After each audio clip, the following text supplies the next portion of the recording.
so beautiful. Our love is like a miracle, and it is more than just physical attraction. Even though we're individuals, but we have this spiritual connection. Affectionate as always, you the one and only.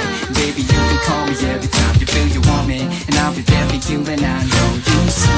And I love you, so the world is falling apart.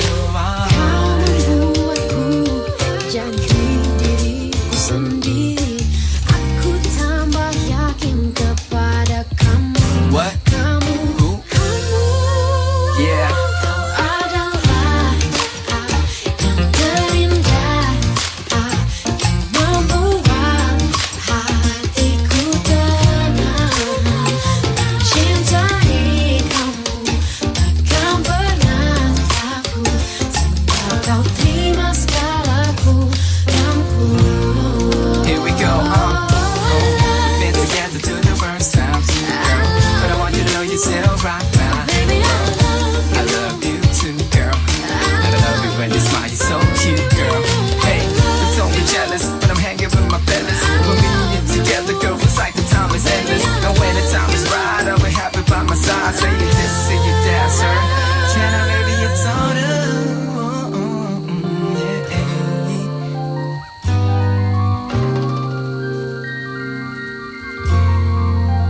Sing it for me, girl. Do you love me like I love you? Of course I do. Do you love me like I love you? Kau adalah Yeah. terindah Yeah. yang membuat What? hatiku tenang. Cintai kamu takkan pernah takut, sebab kau terima segalaku. Kau adalah Bring it back now. terindah One more time, girl. membuat hatiku tenang. Cintai kamu takkan pernah takut, Wow. sebab kau terima segalaku. Yeah. Can't nobody love you like me. Terima segala kurangku.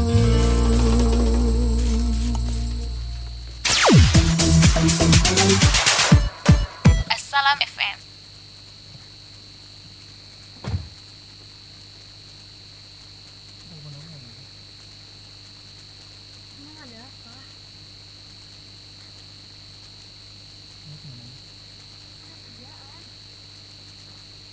Kerjaan itu lebih penting daripada aku, daripada kita. Hah? Enggak gitu. Terus? Kamu harus ngertiin situasi aku dong. Lah, di sini ngertiin kita siapa? Aku kesini, kita jarang ketemu. Gimana sih? Aku harus gimana coba? Coba jelasin.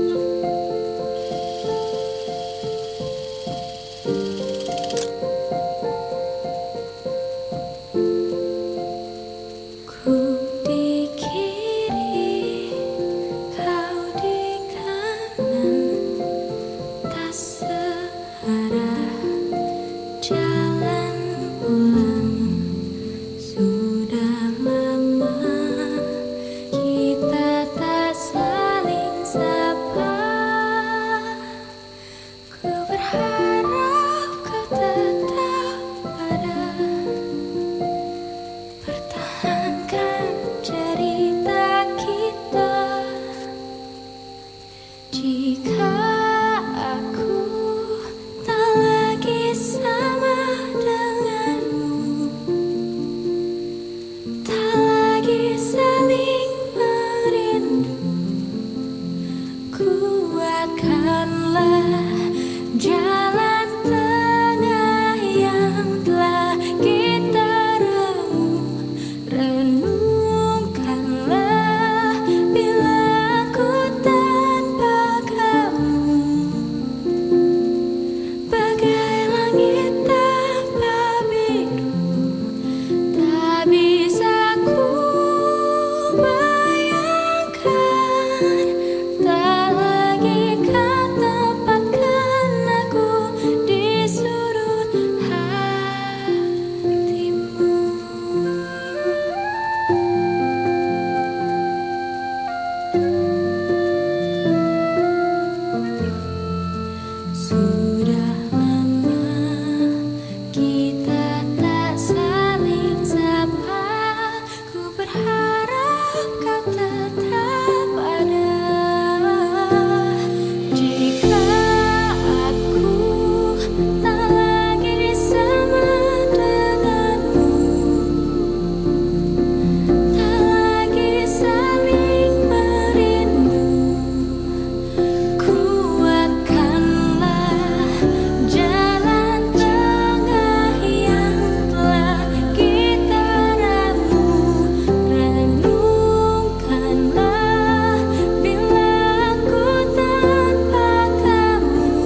Jangan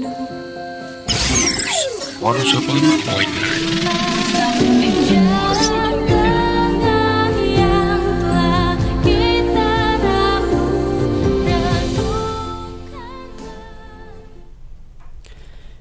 Ya, bismillahirrahmanirrahim. Assalamualaikum warahmatullahi wabarakatuh. Sahabat salam dimanapun berada. Senang rasanya nih Gio bisa hadir kembali ya menemani orang dengar Anda di gelaran kita Jaro, bekerja sama dengan Prodi Kesejahteraan Sosial. Dan sahabat salam, khusus di edisi kali ini di tanggal 9 Jumadil Akhir 1446 Hijriah ataupun bertepatan langsung dengan tanggal 11 Desember 2024. Di edisi kali ini kita akan bahas terkait dengan isu-isu perlindungan anak di Aceh. Wow, ini merupakan topik yang sangat menarik ya sahabat salam, karena mengingat kalau berbicara terkait isu-isu perlindungan anak di Aceh, ini pasti menyangkut yang namanya tuh kekerasan pada anak, diskriminasi pada anak, apalagi eksploitasi terhadap anak nih sahabat salam. Dan untuk mendalami tema kita di pagi yang cerah ini, kita sudah bersama dengan narasumber kita yang luar biasa. Di sini ada Pak Junaidi, MTR SOS. Ya, assalamualaikum, selamat pagi Pak. Ya, selamat pagi. Gimana nih kabarnya Pak? Alhamdulillah sehat. Alhamdulillah sehat banget ya sahabat salam. Dan bersama Pak Junaidi kita akan bahas topik ini lebih dalam lagi. Mungkin untuk lebih dekat lagi dengan Pak Junaidi, kita akan berkenalan dulu Pak Junaidi. Ya. Boleh Pak untuk perkenalannya dulu? Ya, baik, ya. Terima kasih Gio. Bismillahirrahmanirrahim. Assalamualaikum warahmatullahi wabarakatuh. Waalaikumsalam warahmatullahi wabarakatuh. Alhamdulillah, puji syukur kepada Allah, selawat kepada Rasulullah sallallahu alaihi wasallam. Ya, Rabbi sadri wa yassir li amri wahlul 'uqdatam min lisani yafqahu qawli. Terima kasih Gio dan teman yang sudah mengundang saya ke sini untuk untuk podcast pada hari ini, yang tema terkait dengan pelindungan anak yang ada di Aceh gitu ya. Nah, kebetulan saya salah satu dosen yang mengajarkan terkait dengan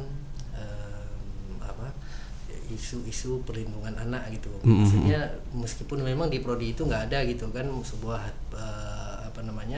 sebuah mata kuliah gitu ya yang berkaitan dengan ini khusus perlindungan anak gitu. Tapi ketika kita berbicara terkait dengan kekerasan, pasti ada berkaitan dengan isu perlindungan anaknya. Gitu. Nah, ada hal lain yang mau disampaikan? Oke, sama-sama itu tadi ya perkenalan kita dengan Pak Junaidi. Itu tadi karena ini isu yang sangat menarik ya Pak Junaidi.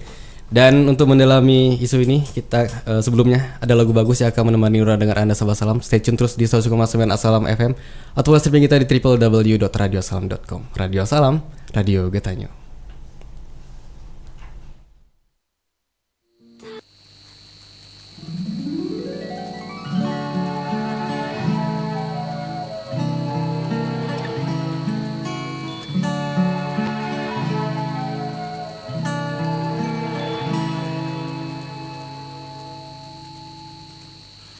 Ku persembahkan bunga abadi yang ku petik untuknya dalam perjalanan menuju ke abadi yang hidup.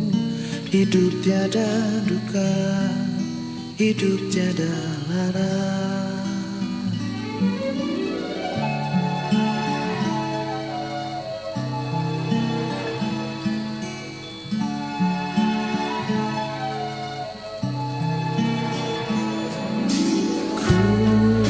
Telah menyadari dirinya yang pantas miliki bunga abadi yang telah ku simpan setelah sekian lama terpendam jauh dalam diriku di dalam hidupku. Oh, apalah arti dari semua yang tercipta tanpa kehadirannya di sini.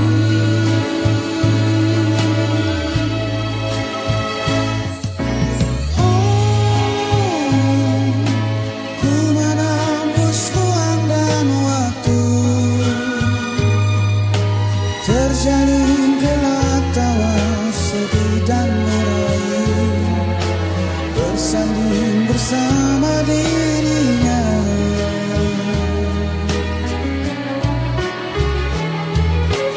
Oh,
persembahkan bunga abadi yang ku petik.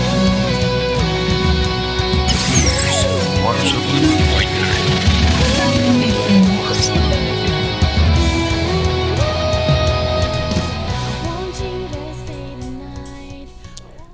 Ya, One Seven Finance sama-sama masih bersama Gio dan juga Bang Junaidi. Dipanggilnya Bang ya. Terus bersama Bang Junaidi kita akan bahas terkait dengan isu-isu perlindungan anak di Aceh nih, sahabat salam. Nah, sebelum lanjut pada pembahasan kita di pagi kali ini, Gio mau sapa-sapa dulu nih para pendengar setia Assalam dimanapun berada.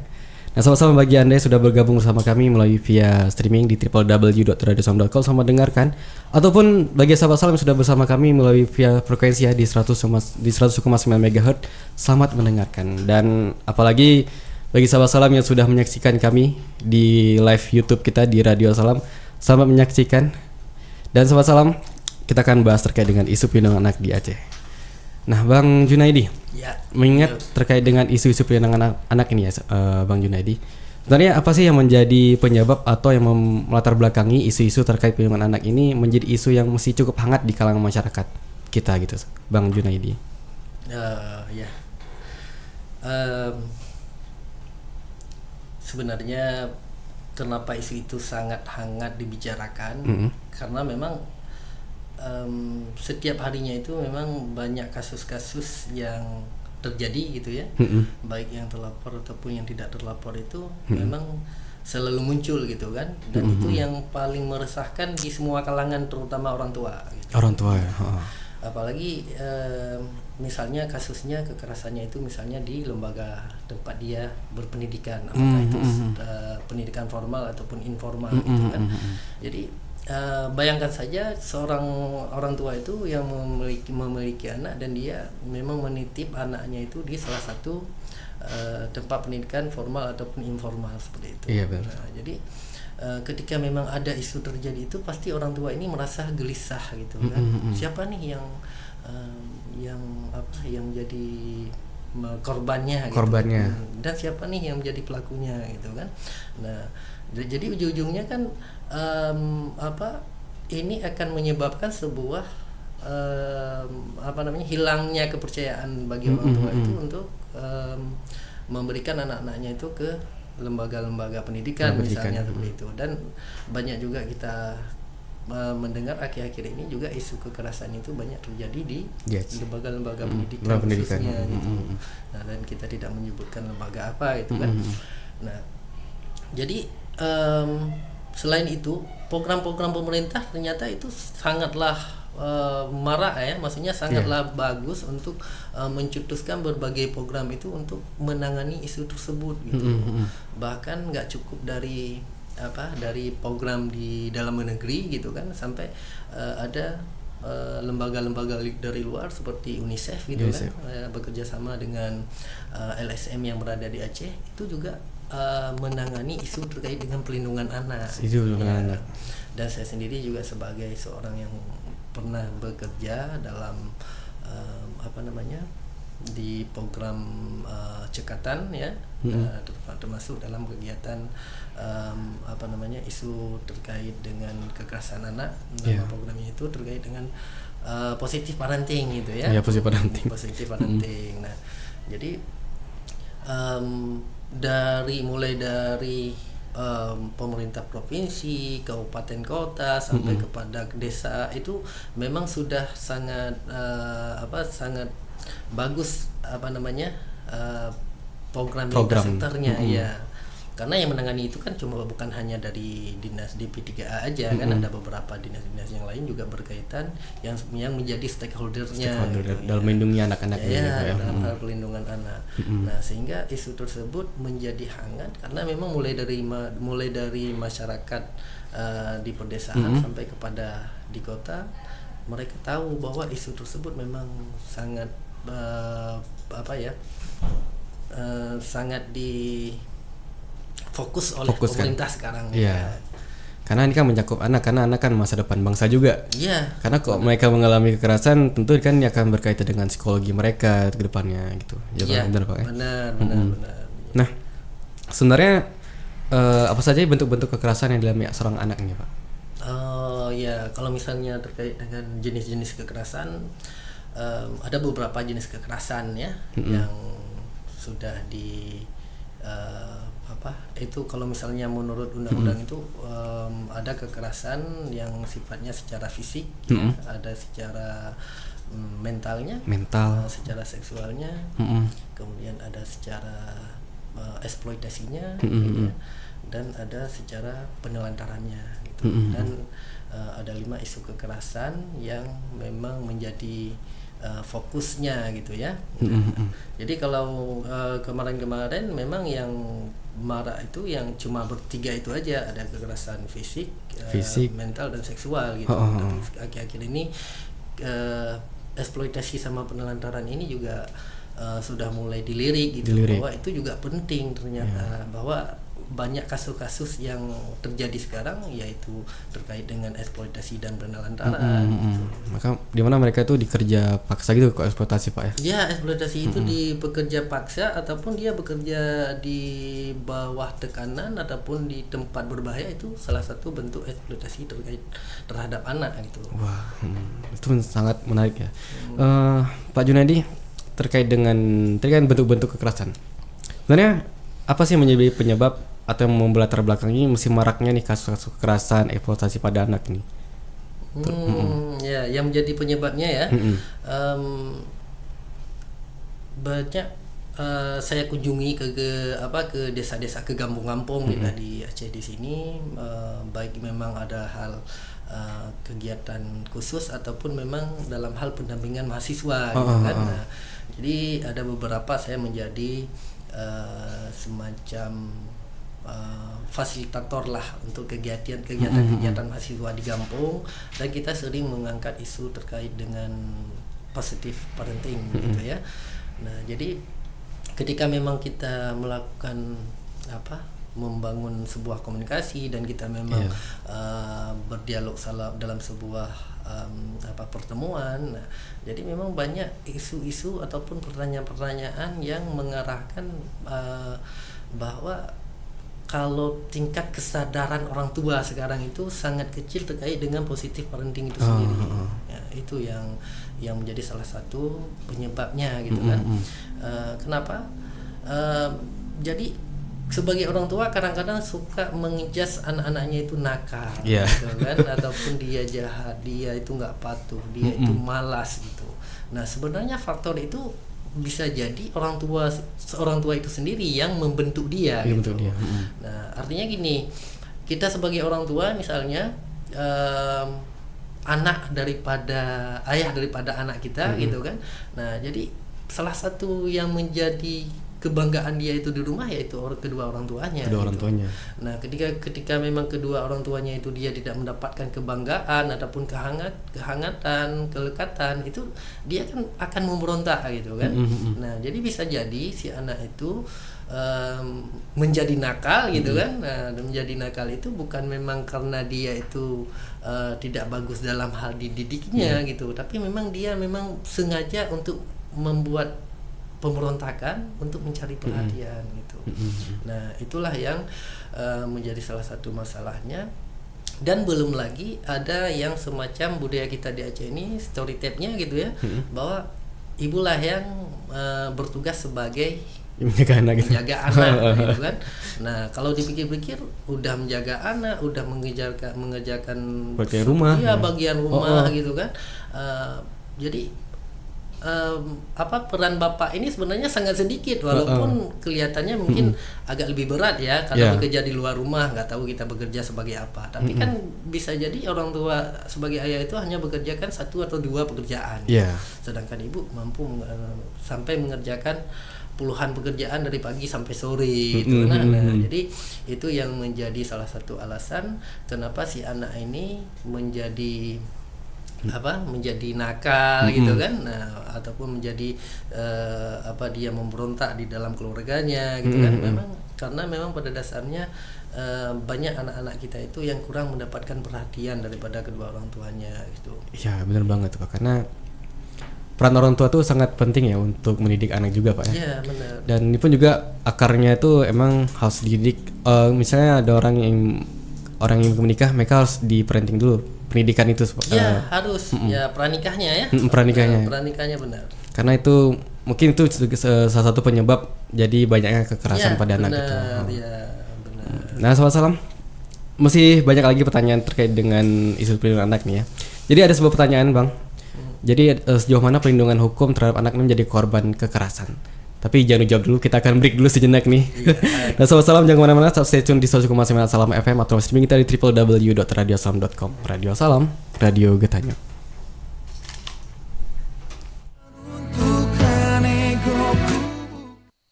Setidaknya punya 70 tahun, tak bisa melompat ke mahir benang.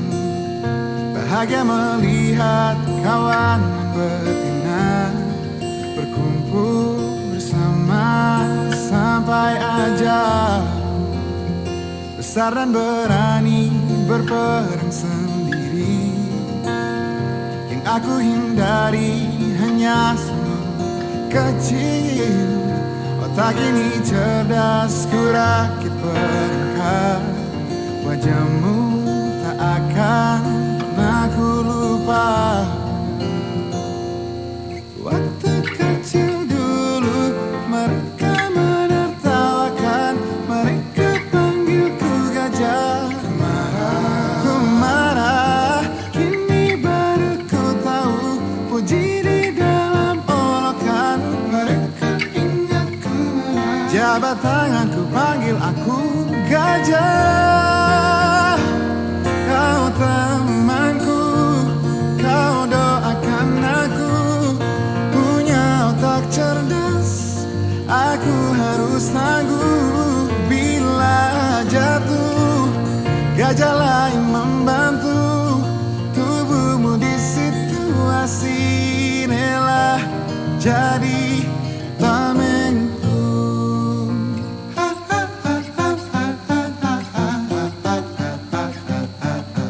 Kecil kita tak tahu apa-apa, wajar bila terlalu cepat marah. Kecil kita tak tahu apa-apa, yang terburuk kelak bisa jadi yang terbaik. Yang terburuk kelak bisa jadi yang terbaik.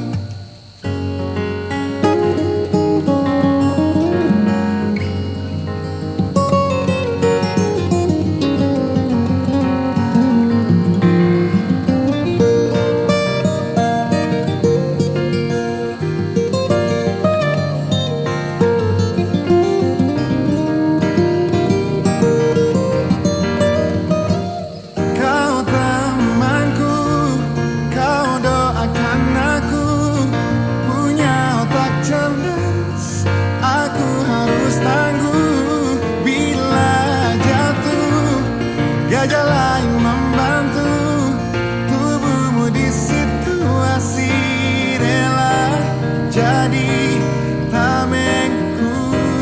Kau temanku, kau doakan aku, punya otak cerdas, aku harus tangguh. Bila jatuh, gajah lain membantu, tubuhmu di situasi rela jadi tamengku.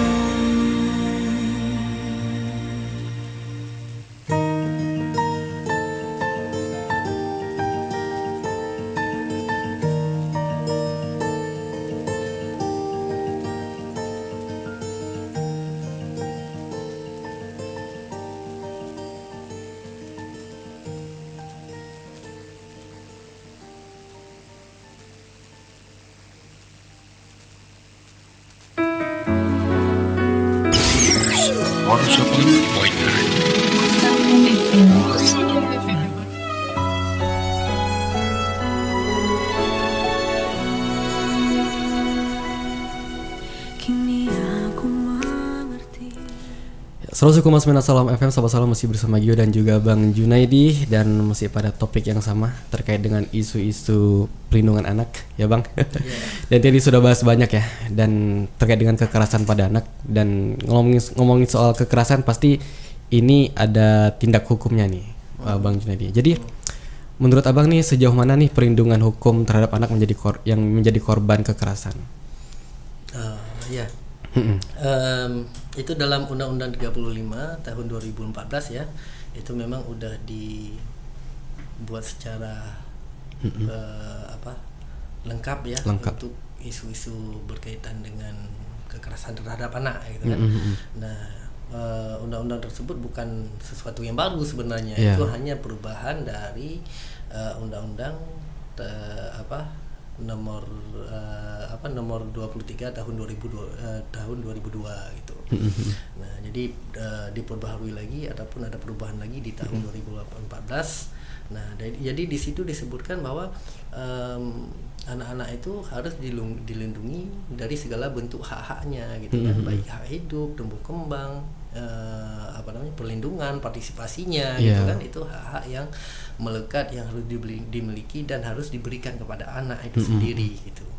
Nah, berkaitan dengan pelindungan hukum itu, jadi jika memang anak itu menjadi korban gitu kan, dan pelakunya itu adalah orang yang lebih dewasa, maka orang yang pelakunya itu tetap dia dianggap sebagai tindakan kriminal. Nah, tapi apabila pelakunya itu adalah sesama anak gitu kan, maka si korban itu akan diberikan perlindungan khusus ya, perlindungan khusus. Kemudian si pelakunya itu akan dilakukan pembinaan. Ya, pembinaan. Kalau kita di sini kan ada juga lembaga pembinaan namanya LPKA ya, lembaga pembinaan khusus anak. Ya. Nah, jadi kalau orang melihatnya itu dipenjarakan di situ, nah tapi karena anak ini nggak ada istilah di penjara gitu, tapi ada sebenarnya pembinaannya. Ya, mungkin karena usianya masih terlalu muda ya, mungkin jangan dipenjara dulu. Ya, bukan, memang seperti kita bahas yang tadi, usia anak ini kan sesuatu hal yang masih kebal hukum gitu. Benar Pak, benar. Ketika dia belum meranjak 18 tahun, dia belum masuk dalam seperti hukum-hukum positif orang-orang yang sudah dewasa gitu. Jadi mereka itu meski mereka melakukan kesalahan sebesar apapun, mereka itu tetap statusnya itu pembinaan, bukan pengurungan ataupun di penjara gitu. Nah, jadi salah satunya ada di LP3A, kalau di dinas sosial kita juga ada rumah Joroh Muguna gitu. Bukan Joroh Muguna, RSJN Joroh Naguna ya, bahasa istilahnya itu anak berkonflik dengan hukum.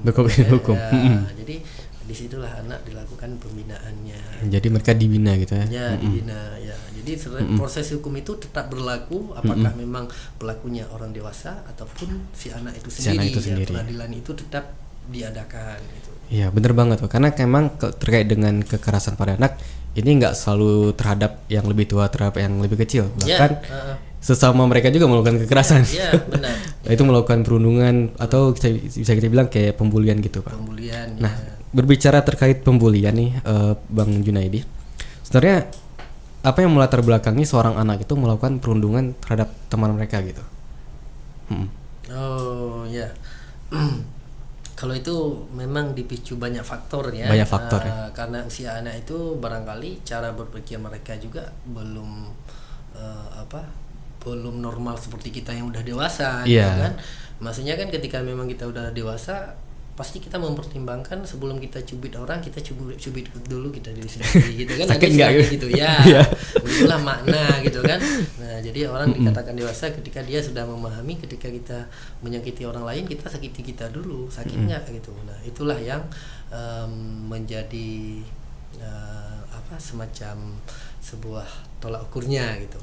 Nah, jadi bayangkan aja ketika memang si anak ini memang dia belum sampai ke sana cara berpikirnya gitu kan.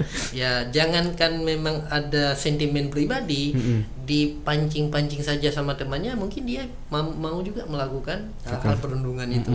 Misalnya, kamu berani nggak katain ke dia bahwa dia begini gitu. Pasti anak itu tanpa memikirkan, saya pikir-pikir dulu, dia nggak mikir gitu. Karena memang dia usia anak. Gitu. Nah, jadi apa yang menjadi tugas kita itu hanya mengawasi, jangan sampai itu menjadi korban secara psikologisnya, itu aja yang diawasi gitu. Tapi kalau misalnya untuk kita hilangkan, ya yang namanya juga anak, dia masih butuh dididik, butuh didampingi, ya kan. Nah, jadi nggak mungkin kita hilangkan perundungan itu di sekolah, itu sangat sulit. Tapi meminimalisir itu bisa jadi gitu kan. Jadi di sanalah perlu adanya peran-peran daripada sekolah gitu ya. Di sekolah juga ada guru BK-nya, barangkali bisa mengawasi anak-anak itu jika memang ada terjadi hal-hal yang memang dianggap urgent, jadi segera ya segera ditangani, nggak boleh dibiarkan ya udah besok aja karena hari Sabtu nggak ada pendidikan full misalnya, kita tangani besok saja, nggak boleh seperti itu, memang langsung ditangani gitu. Karena ketika anak sudah kena secara psikologisnya itu, sembuhnya itu lama. Bahkan itu mungkin sampai ke dewasa mungkin. Iya, bahkan kadang-kadang kita sedewasa ini, barangkali kita masih mengingatkan beberapa momen yang paling menyakitkan di saat kita kecil. Iya. Barangkali Gio bisa merasakan itu, dan saya juga merasakan seperti itu. Dan itulah saya bisa mengartikan bahwa sakit secara psikologis itu ternyata sembuhnya sangat lama. Ya, belum lagi nanti ke depan jika memang udah sembuh nih misalnya, udah pulih nih gitu kan, tapi ke depan nanti ada momen-momen lagi yang dimana kejadian itu hampir serupa seperti kejadian itu. Trauma lagi. Iya. Trauma lagi gitu, Pak. Itu akan trauma lagi. Nah, dan jadi yang berkaitan dengan psikologis itu semua bakalan berdampak seperti itu. Wah, luar biasa, karena menyangkut kesehatan mental nih sembuhnya agak lumayan lama. Iya, benar, sangat lama.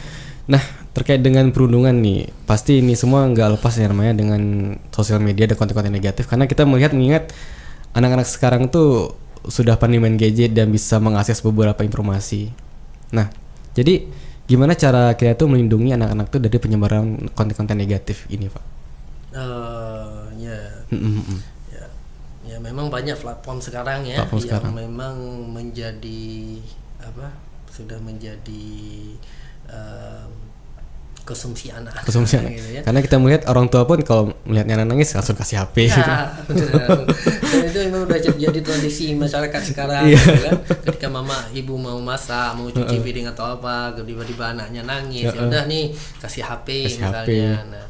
Nah, jadi sebenarnya nggak ada yang salah dalam pemberian HP kalau menurut saya. Karena gini, itu nggak bisa dicegah lagi gitu kan. Kalau misalnya kita berupaya untuk mencegah, ya udah kita nggak boleh kasih lagi HP kepada anak, itu nggak mungkin. Tapi bagaimana cara orang tua sekarang itu harus memiliki kontrol terkait dengan pemberian gadget kepada anak itu. Di gadget itu juga tersedia aplikasi kontrol bagi orang tua kepada anak. Jadi membatasi semua akses internet ya yang diakses oleh anak itu dari orang tuanya gitu. Bukan di HP yang sama, tapi bisa dikontrol dengan HP yang lain.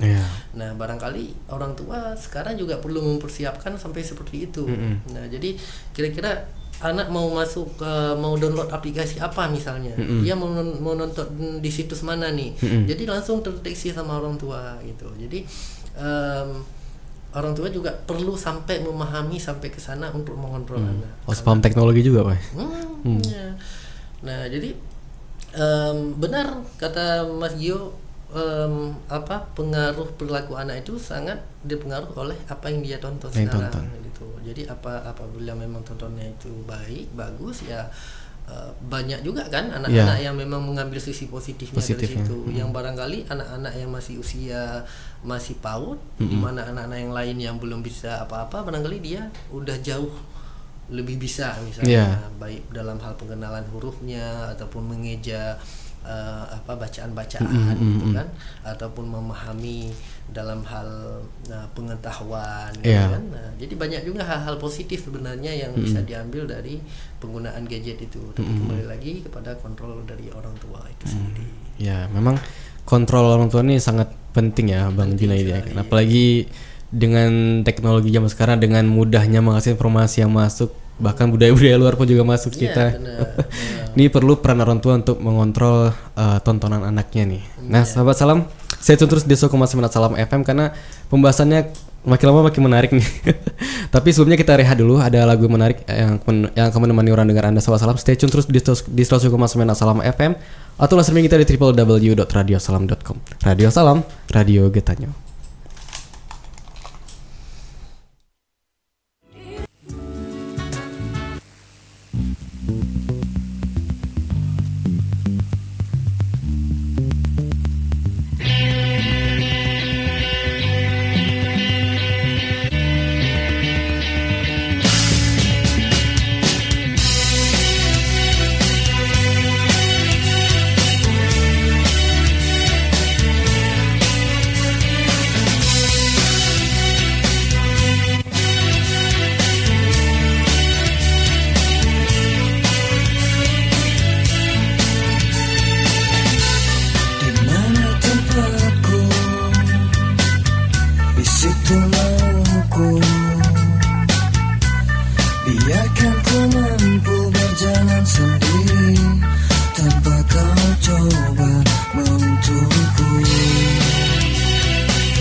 Jika ku harus memilih, ku tunjuk satu yang terbaik, yang terindah. Jika kau mau memberi, berikan aku yang terbaik. Jika ku harus memilih, ku tunjuk satu yang terbaik, yang terindah. Jika kau mau memberi, berikan aku yang terbaik.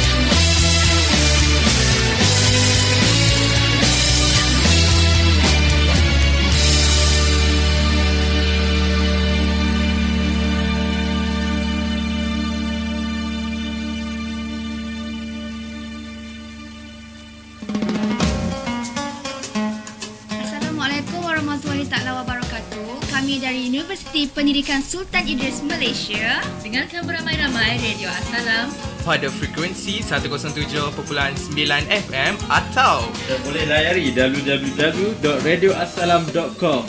Assalam Radio Getanya Madu, milik kita semua. 107.9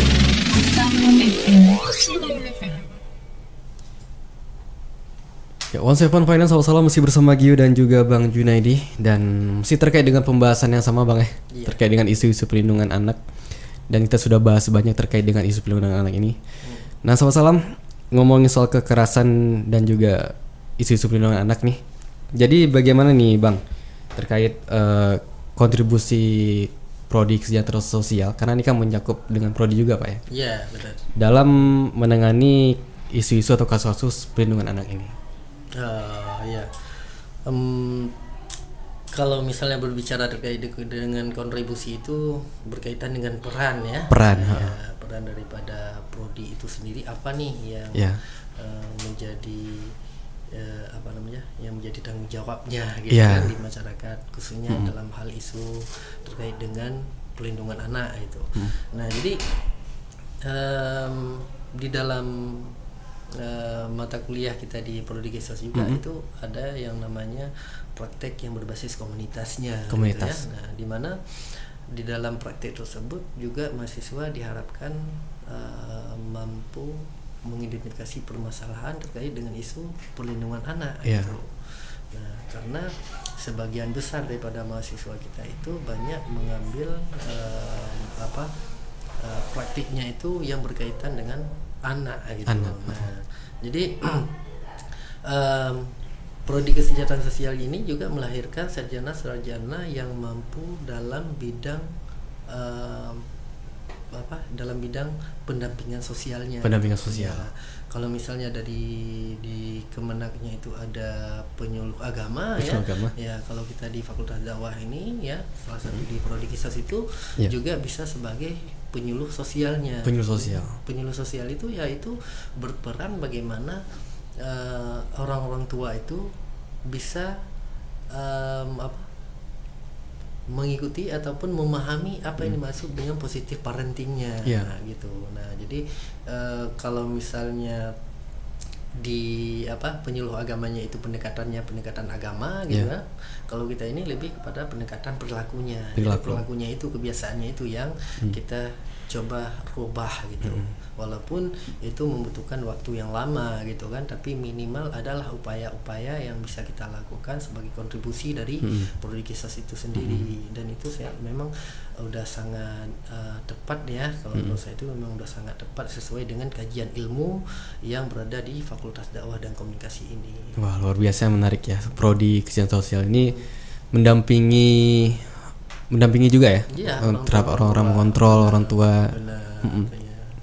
Dan sahabat salam, tadi ini ada beberapa pertanyaan dari sahabat-sahabat Assalam yang sudah mengirim pertanyaannya. Dan ini ada sebuah pertanyaan Bang Junaidi. Jadi bagaimana kanun di Aceh mengatasi masalah isu perlindungan anak ini? Oh ya, yang berkaitan dengan kanun Aceh ya. Ya, kalau kita melihat kanun juga itu tidak terlepas dengan lintas sektornya ya. Artinya ketika sebuah kebijakan itu dikeluarkan, mereka itu kan tidak bisa bekerja sendiri. Kan? Mereka itu bekerja dengan stakeholder yang berkaitan. Seperti kita di sini ada DP3A misalnya ya kan. Kemudian ada kalau di kota itu ada P2 TP2A-nya kan, itu kan ada di setiap kabupaten kota gitu kan. Nah, jadi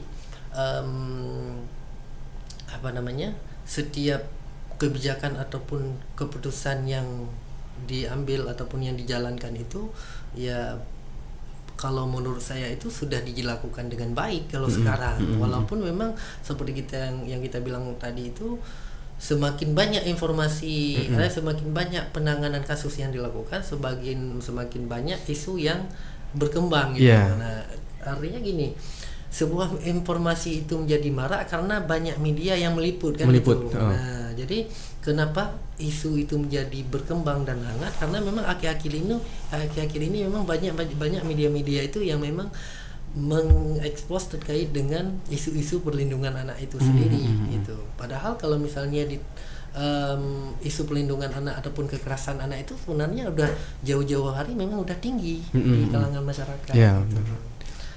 Wah, luar biasa ya. Dan tadi pun ada juga masuk pertanyaan juga dari sahabat Assalam. Mengingat masih banyaknya anak-anak di Aceh yang belum mendapatkan akses pendidikan yang layak nih Bang. Terutama bagi anak-anak yatim piatu, anak-anak jalan dan anak-anak yang disabilitas. Dan apa yang seharusnya dilakukan oleh pemerintah Aceh, masyarakat Aceh juga dalam memecahkan masalah ini? Ya, itulah banyak ya kasus-kasus terkait dengan pelantaran, penelantaran baik dalam penelantaran ekonominya, pendidikannya, kesehatannya, ya. Dan penelantaran itu kan dibagi dua, ada yang sifatnya itu disengaja ataupun ada yang tidak disengaja. Nah, jadi banyak masalah-masalah ataupun anak-anak yang dirujuk ke lembaga-lembaga pelayanan itu ya, yang disebut dengan pengasuhan alternatif gitu kan. Ketika memang kita melihat latar belakang mereka itu, jadi kebanyakan mereka itu adalah anak-anak yang punya keterbatasan dalam ekonomi. Jadi mereka itu terlantar yang tidak disengaja. Tidak sengaja. Ya. Jadi dia sudah yatim piatu gitu kan, tinggal bersama neneknya, neneknya juga udah tua. Misalnya seperti itu. Jadi bagaimana kondisi ini bisa disikapi gitu. Jadi siapa lagi yang bisa diandalkan? Ada keluarganya barangkali jauh daripada lingkungan dia gitu. Nah, sebenarnya ini harus menjadi perhatian khusus bagi pemerintah gitu kan, terutama dimulai dari Gampung itu sendiri gitu. Jadi kira-kira ini ada masih usia anak, usia sekolah, tapi dia udah putus sekolah gitu. Nggak boleh dari Gampung itu hanya membiarkan begitu saja. Katakanlah Gampung tidak punya dana untuk membiayai ataupun memfasilitasi misalnya untuk pendidikan si anak. Minimal Gampung itu berperan untuk memberikan informasi saja misalnya kepada pemerintah terkait bahwa adanya anak-anak yang memang perlu ditangani ataupun perlu diberikan akses pendidikannya seperti itu. Nah, jadi kembali lagi isu tersebut sangatlah marak, dan kesadaran dari masyarakat itu sendiri yang memang kalau kita bahasa Aceh di sini, kalau kita maknanya gini, orang Aceh sekarang itu sudah mulai tidak peduli satu sama lain lagi, kakah keke bahasa Acehnya gitu kan. Nah, jadi halau dume abduli awakah. Nah, jadi hal-hal seperti itu udah sangat udah sangat familiar lah di masyarakat di Aceh. Kalau yang dulu kita hanya mendengar perilaku tersebut hanya berada di kota-kota besar gitu kan. Nah, tapi sekarang kita di Aceh udah ada sifat yang tidak mau peduli satu sama yang lain lagi seperti itu. Karena mengingat manusia membutuhkan manusia lain juga gitu. Nggak mungkin kamu saya gitu. Jadi itulah yang harus dibangkitkan kembali semangat kebersamaannya semangat kepedulian sesamanya gitu. Ya, salam jangan mana-mana, stay tune di 101,9 Assalam FM atau cek kita di www.radioassalam.com. Radio Assalam, radio Getahnya.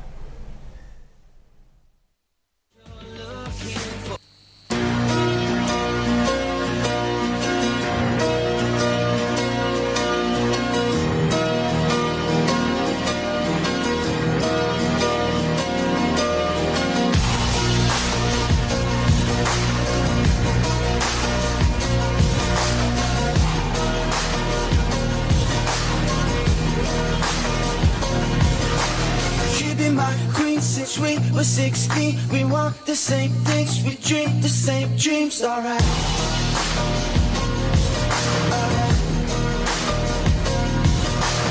I got it all, cause she is the one. Her mom calls me love, but dad calls me son, alright. Alright. I know for sure. Everybody wanna steal my girl. Everybody wanna take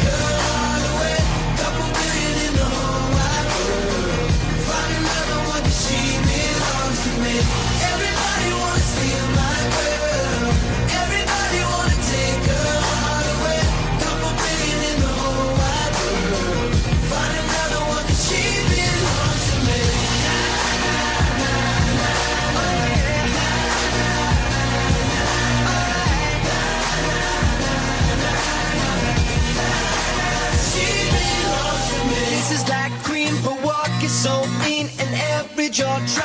she's in those jeans, alright. Alright. I don't exist if I don't have her. The sun doesn't shine, the world doesn't turn, alright. Alright. But I know for sure. Everybody wanna steal my girl. Everybody wanna take her heart away. Couple billion in the whole wide world. Find another one 'cause she belongs to me. Everybody wanna steal my girl. Everybody wanna take her heart away. Couple billion in the whole wide world. Find another one 'cause she belongs to me.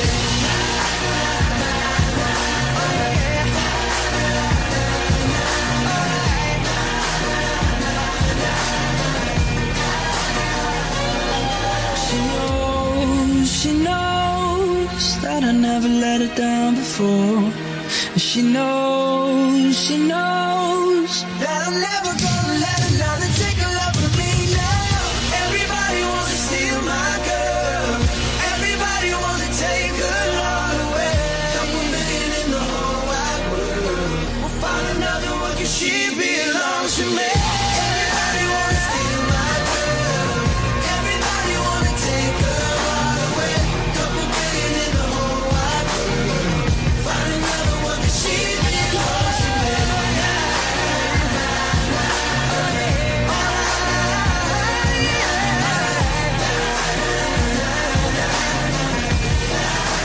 She belongs to me.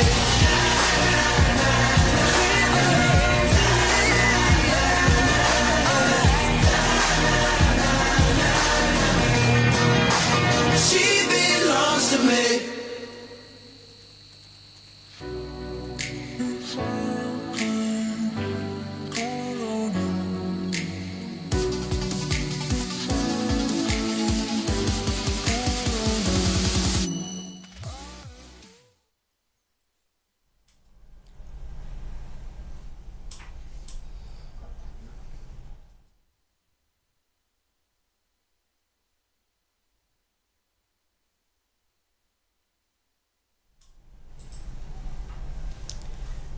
Ya, salam dimanapun berada, masih bersama Gio dan juga Bang Junaidi, masih pembahasan yang sama ya.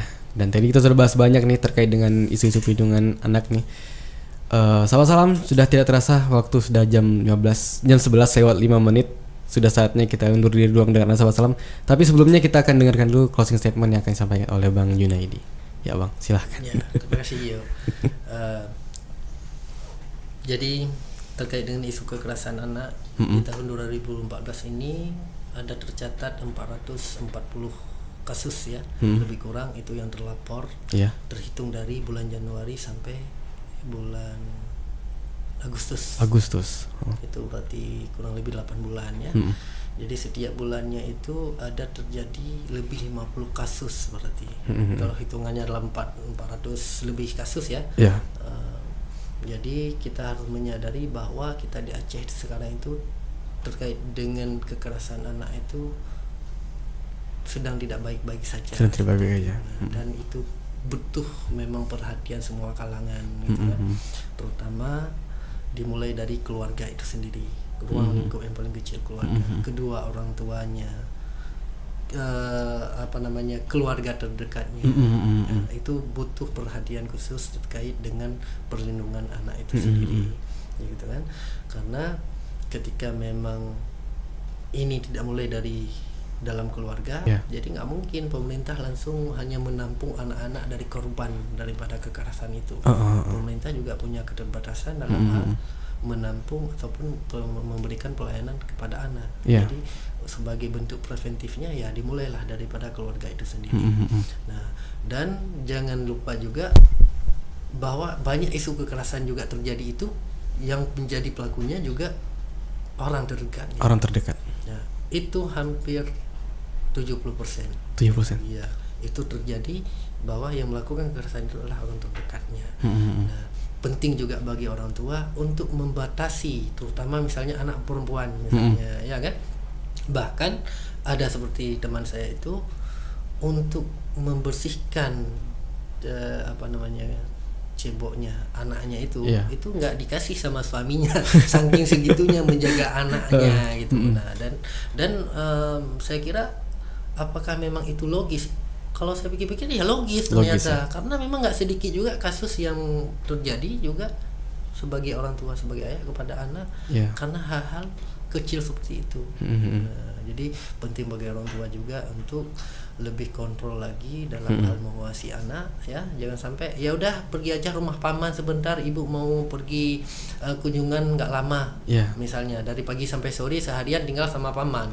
Paman kebetulan udah duda misalnya, anaknya udah usia SD misalnya. Nah itu kadang-kadang kalau bagi kita itu hal yang biasa, tapi itu juga merupakan hal yang paling perlu diperhatikan, bahwa itu tidak diperbolehkan lagi ya. Nggak boleh kita sembarangan untuk mempercayai orang, termasuk orang terdekat. Nah saya berharap di awal tahun 2025 nanti mari kita bersama-sama ya untuk keseluruhan nih ya, termasuk kita sebagai kalangan akademisi ya, ikut terlibat dalam hal melakukan pencegahan terkait dengan kekerasan terhadap anak, khususnya kita di Aceh ya. Kita kembalikan lagi marwah kita Aceh ya. Keacehan kita itu kita kembalikan lagi, kita tidak mau terkontaminasi dengan budaya-budaya yang dari luar. Kita Aceh ini tetap kita dijadikan identitas kita sebagai orang Aceh yang berdiri berdasarkan syariat Islam yang ada gitu, dan itu adalah kebanggaan kita, dan terus kita berbangga terhadap syariat Islam itu sendiri. Nah mungkin hanya itu statement dari saya, Gio. Ya Bang Junadi, ya benar banget yang dikatakan oleh Bang Junadi.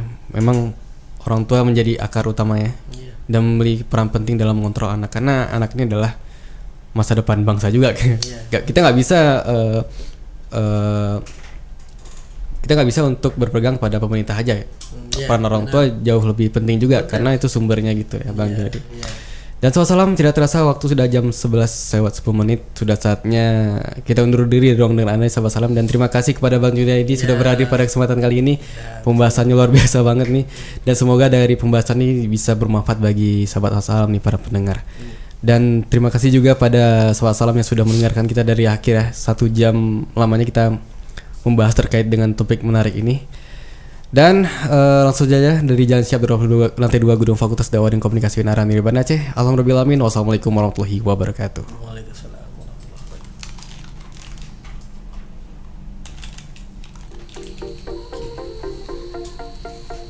wabarakatuh. Gimana? Sini aja ya. Kita foto dulu. Foto di mana sebelah?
Say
ribuan hari ku dekat denganmu.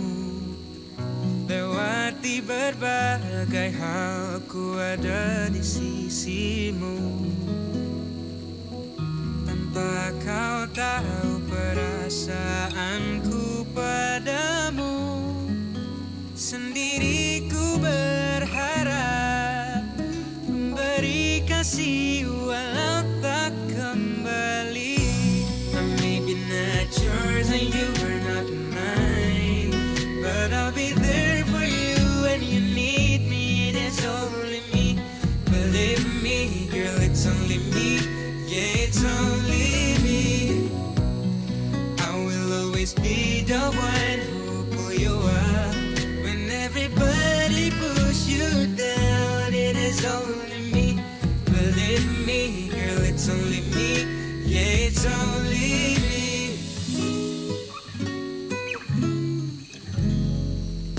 Sekalipun kau tak pernah pedulikan rasaku, ku takkan acuhkan diri